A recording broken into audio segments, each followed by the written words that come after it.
What if I told you that the voice narrating your life right now, the one you've always assumed was you, has been lying to you since the moment you became conscious? Not in a metaphorical sense, but in a scientifically measurable, neurologically verifiable way that changes everything once you see it. Because right now, as you're watching this, there's a frequency being broadcast from your nervous system into the quantum field around you. And that frequency is determining what opportunities appear in your life, what people are drawn to you, what circumstances materialize seemingly out of nowhere. And here's what makes this absolutely disturbing. You didn't choose this frequency. It chose you. But before we begin, please hit the like button and let me know where in the world you're watching from today. It's always fascinating seeing who's joining us from around the world. And if you haven't already, make sure to hit that subscribe button and turn on the notification bell so you don't miss any of our future videos. Now, I want you to do something that's going to feel uncomfortable. For the next 10 seconds, try not to think. Seriously, stop everything and attempt to have zero thoughts passing through your awareness. Try it right now before we continue. What happened? Thoughts kept appearing, didn't they? They showed up uninvited, unwanted, completely outside your conscious control. And if you're honest with yourself, you'll notice something even more unsettling. You had no idea what thought was going to appear next until it was already there. Has this ever happened to you, where a random memory surfaces at 3 in the morning, or an irrational fear grips you before an important meeting, and you have no idea where it came from or why it's happening now? Here's what neuroscience has discovered that most people never learn. By the time you become consciously aware of a thought, your brain has already been processing it for approximately 300 to 500 milliseconds. You're not generating these thoughts. You're receiving them. The voice in your head that you've been calling I is not creating original content. It's narrating content that's being fed to it from unconscious processing systems, buried so deep you have no direct access to them. This isn't some spiritual philosophy I'm asking you to believe. This is measurable, replicable science that was proven in laboratories decades ago. And it demolishes everything you thought you knew about free will, identity, and control. But here's where this becomes absolutely critical to your actual lived experience, to the reality you're experiencing right now. These thoughts you're receiving, these unconscious broadcasts that feel like you, are creating an electromagnetic frequency that extends 8 to 10 feet from your body in every direction. And this frequency is being read constantly by other people's nervous systems, by the quantum field itself, by what researchers are now calling the responsive nature of reality.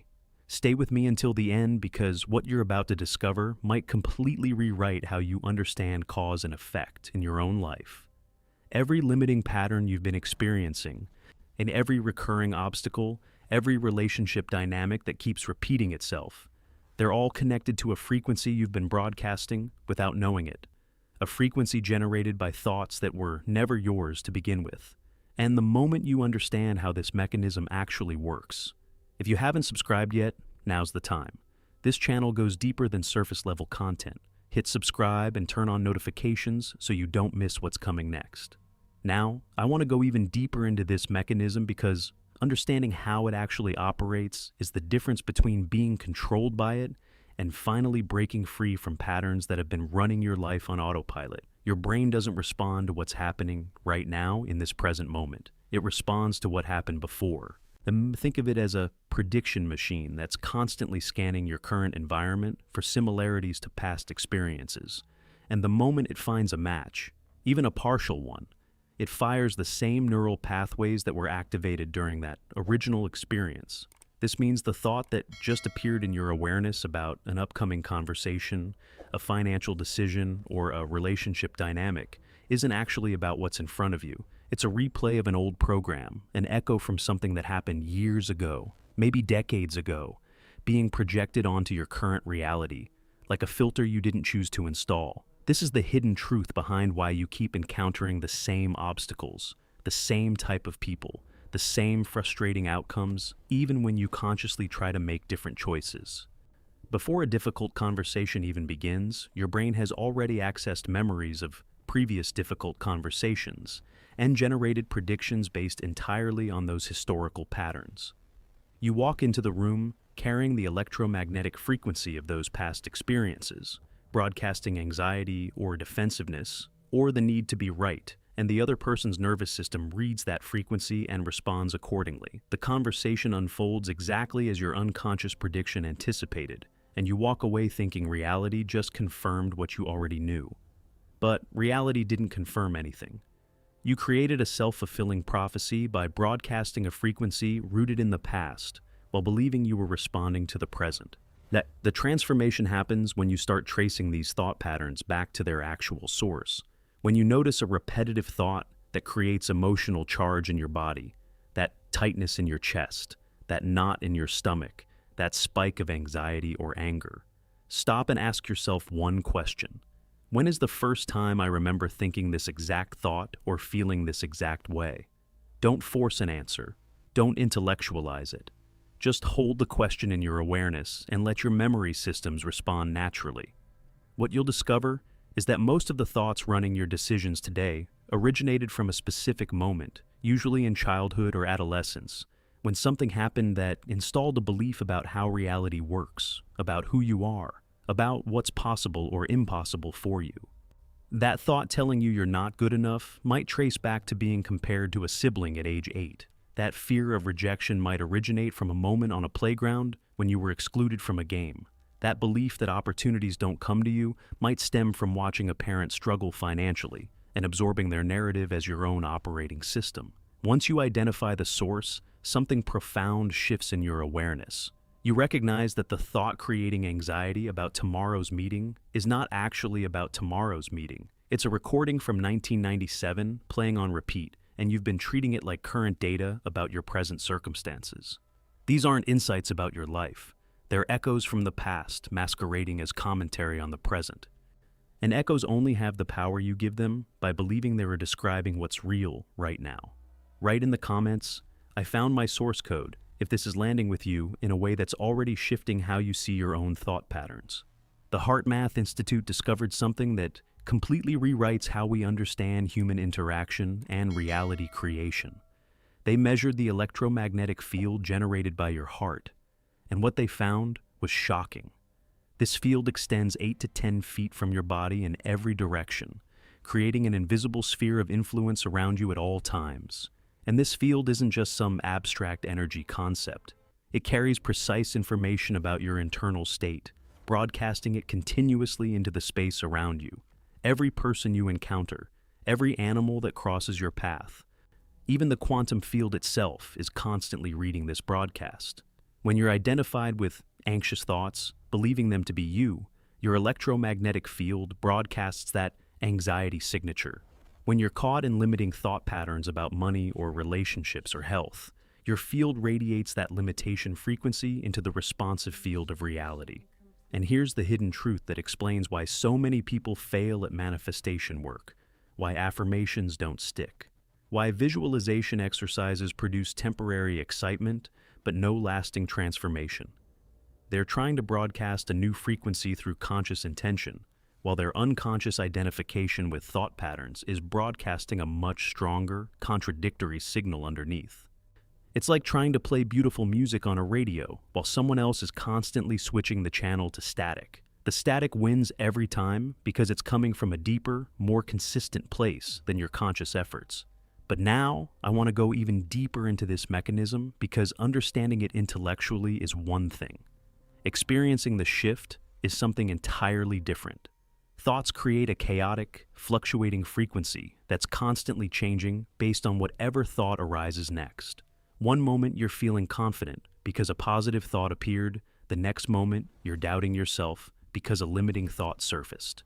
Your electromagnetic broadcast is all over the place, sending mixed signals into the field, and reality has no clear frequency to organize around.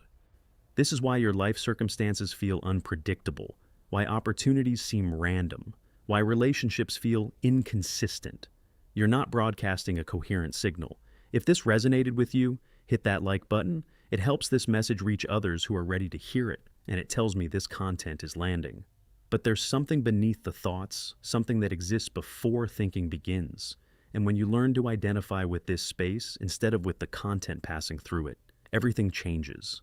Awareness itself, the spacious presence that can notice thoughts without being defined by them, has a completely different frequency signature. It's coherent, stable, consistent. Ian, think of it like the difference between trying to broadcast a clear radio signal while someone keeps changing the channel versus broadcasting from a stable frequency that maintains its coherence regardless of what content is playing. When your nervous system learns to identify with awareness rather than with thought content, your electromagnetic field begins radiating from that coherent space, and the impact on your reality is immediate and undeniable. This isn't about stopping thoughts or achieving some impossible state of mental silence. It's about recognizing what you actually are beneath the thinking mind.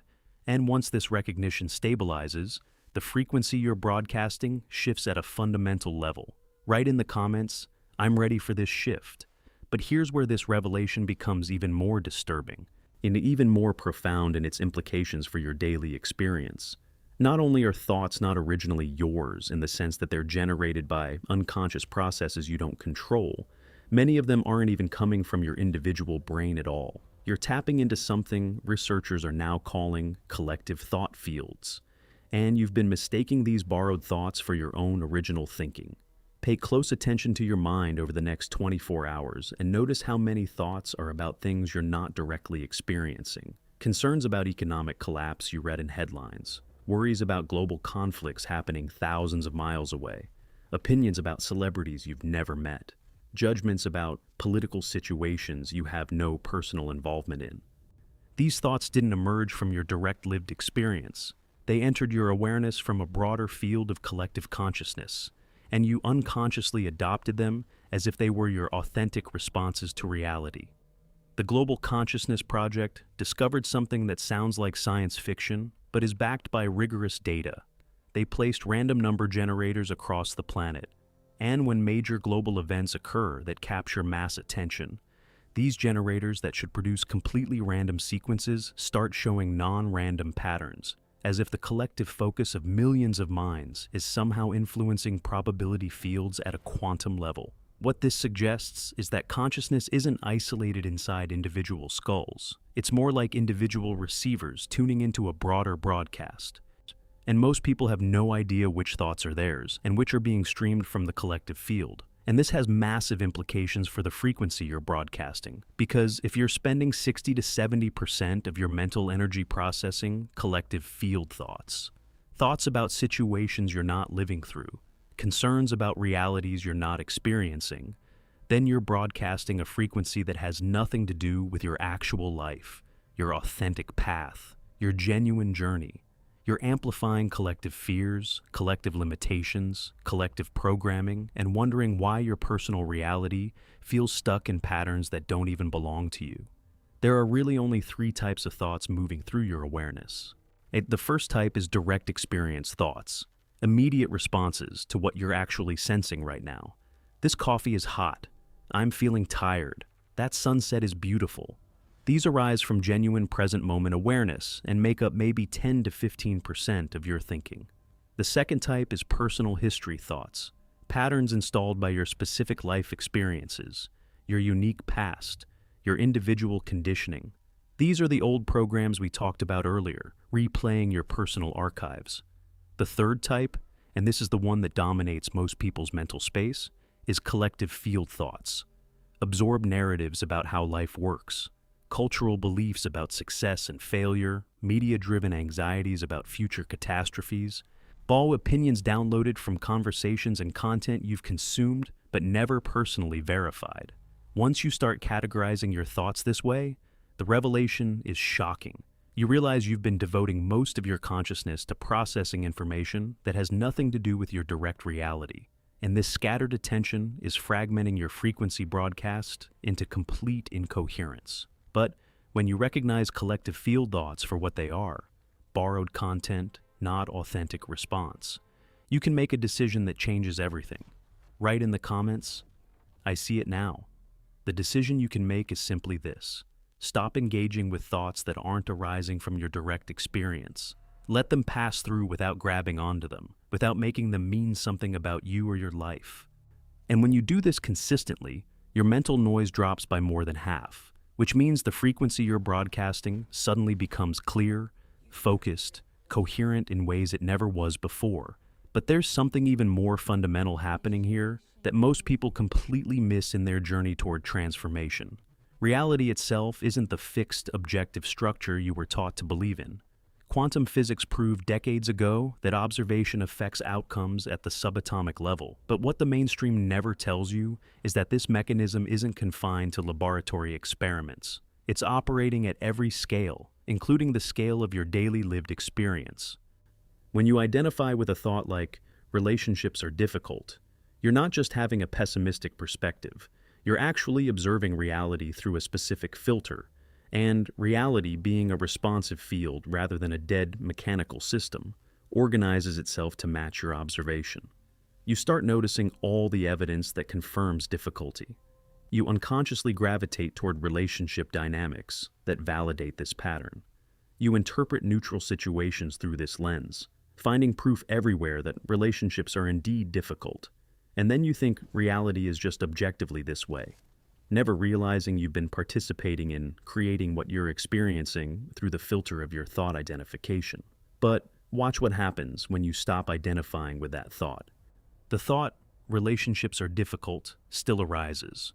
Thoughts don't magically stop appearing, but instead of believing it, instead of letting it define your observation of reality, you recognize it as just a thought, a pattern, possibly inherited from your parents, possibly absorbed from collective fields, definitely not the ultimate truth about how reality works. From this non-identified position, you're no longer locked into observing through that limiting filter. You become available to notice different aspects of reality that were always there, but filtered out by your thought-based lens. Opportunities for genuine connection that you would have dismissed or not even seen become visible. Synchronicities that were occurring all along, but getting interpreted through your negative filter, suddenly register as meaningful. The actual responsiveness of reality reveals itself once you stop forcing it through predetermined thought patterns. And here's how you can prove this to yourself with measurable, undeniable evidence over the next 30 days. Start documenting your recurring thought patterns and the reality that shows up around them. For the first week, just observe without trying to change anything. Write down 3 limiting thoughts you notice repeatedly. Thoughts about money, relationships, health, opportunities, whatever patterns dominate your mental space. Then write down 3 things that actually happened in those areas each day. You're establishing a baseline, creating a map of the correlation between your thought identification and your experienced reality. In the second week, review what you documented and notice the patterns. You'll see clear correlations between the thoughts you've been identifying with and the circumstances that manifested. This isn't about blame or guilt. It's about seeing the mechanism clearly so you can work with it consciously. In the third week, you begin practicing non-identification. When those same recurring thoughts arise, you respond internally with a simple recognition. That's a thought. I notice it. I don't need to believe it or disbelieve it. You're not fighting the thought, not replacing it with positive thinking, just recognizing it as a thought and letting it pass without identifying with it as truth. And in the fourth week, you document how reality responds differently. Don't write in the comments. Starting this today. What you'll notice by week 4 is that the areas of your life where you had persistent limiting thoughts start showing different outcomes.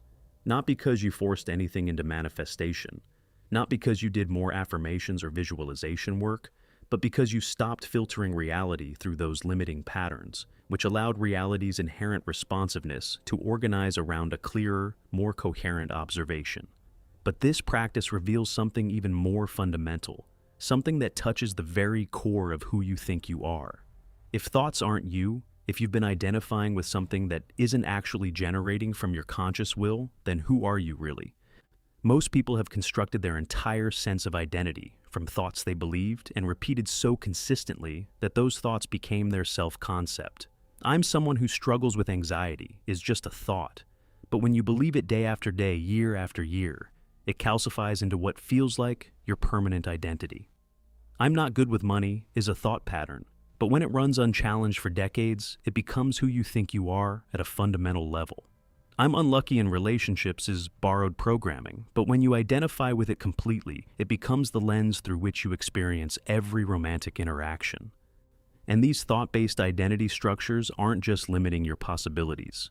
They're broadcasting a frequency that's fundamentally misaligned with who you actually are beneath all the conditioning. When you begin practicing non-identification with thoughts, these rigid identity structures start dissolving. It can feel destabilizing at first, because you've been using these structures to navigate reality, even though they were limiting you, even though they were causing most of your suffering. But what emerges in the space where thought-based identity used to dominate is something infinitely more authentic, more stable, more powerful in its impact on your lived experience. You discover that your true identity isn't any thought about who you are. Your real identity is the awareness itself. Yeah, the consciousness that can observe any thought, any emotion, any circumstance without being defined or limited by it. And here's why this distinction matters so much for the frequency you're broadcasting and the reality you're experiencing. Thought-based identity is always incomplete, always seeking something external to validate itself, always comparing itself to others, always needing to prove its worth through achievements or relationships or possessions. This creates a frequency of desperation, of lack, of need that actually repels the things you're trying to attract, because you're broadcasting from a place of insufficiency. But awareness-based identity recognizes itself as already complete, already whole, not because of any external circumstance, but because it is the unchanging space in which all circumstances arise and dissolve. Ricky, this broadcasts a completely different frequency, one of sufficiency, of wholeness, of inherent okayness that doesn't need anything from reality to prove itself. And this shift isn't just philosophical theory that sounds nice but doesn't change anything practical. Reality responds to the quality of awareness you're observing from moment to moment. It's not about how many hours you spend meditating in silence or how many spiritual books you've read. It's about whether you've actually shifted your lived identity from thought-based to awareness-based as you move through your daily life. When you're in a conversation and you recognize yourself as the aware presence observing the conversation, rather than as the thoughts about how you're being perceived, reality responds differently. When you're making decisions and you operate from awareness rather than from old thought patterns, opportunities align in ways that feel almost uncanny. Write in the comments, "Awareness is who I am." When you're facing financial decisions and you observe from awareness rather than from fear-based thought patterns about scarcity, money starts flowing through your experience with less resistance, less struggle, less of that constant friction you've been experiencing for years. In relationships, you become genuinely present without needing the other person to validate your worth or complete your identity. At work, creativity flows through you without the performance anxiety that used to block your natural expression. Your nervous system relaxes because you're no longer carrying the burden of defending or maintaining a thought-based identity that was never real to begin with. The pattern is absolutely consistent across every area of life. Thought identification creates resistance, tension, limitation. Awareness identity allows reality to organize itself around a coherent frequency without the distorting filters of limiting beliefs. And this is what I mean when I say the frequency chose you. Not your thought patterns, not your conditioning, not the voice in your head that's been narrating your limitations. The frequency of awareness itself, the coherent broadcast of consciousness that exists beneath all the mental noise. That frequency has been waiting for you to recognize it, to identify with it, to let it express through your lived experience without the interference of unconscious thought identification. It's always been there. You've just been tuned to a different channel, broadcasting static and wondering why your signal wasn't being received clearly. If you made it this far, you're already different from most people who started this video. Most people hear these concepts and their thought-based identity immediately rejects them because accepting this truth would require dismantling everything they've believed about who they are. But you stayed. You listened. You felt something resonating beneath the words. And that tells me you're ready for what comes next in this journey of recognition. This path of shifting from unconscious thought identification to deliberate awareness-based living. If this content served you, if something shifted in your understanding while watching, do me a favor and hit that like button. It helps this message reach others who are ready to hear it, others who are seconds away from their own frequency shift. And if you haven't subscribed yet, this is the moment. Because what we explore on this channel goes deeper than surface-level motivation or temporary inspiration. We're documenting the actual mechanics of consciousness, the hidden architecture of reality, the practical pathways to experiencing life from a completely different frequency. This is ongoing work, and I want you with me for every revelation that unfolds. Leave a comment right now and write, "The frequency chose me." Let me know you're here, that you've integrated this understanding, that you're part of this community of people who are done living from borrowed thoughts and ready to broadcast from awareness itself. And there's a video right here that takes this understanding even further, showing you exactly how to maintain awareness identity in the chaos of daily life when old thought patterns are screaming for your attention. Click and continue with me over there. I'll see you in the next one.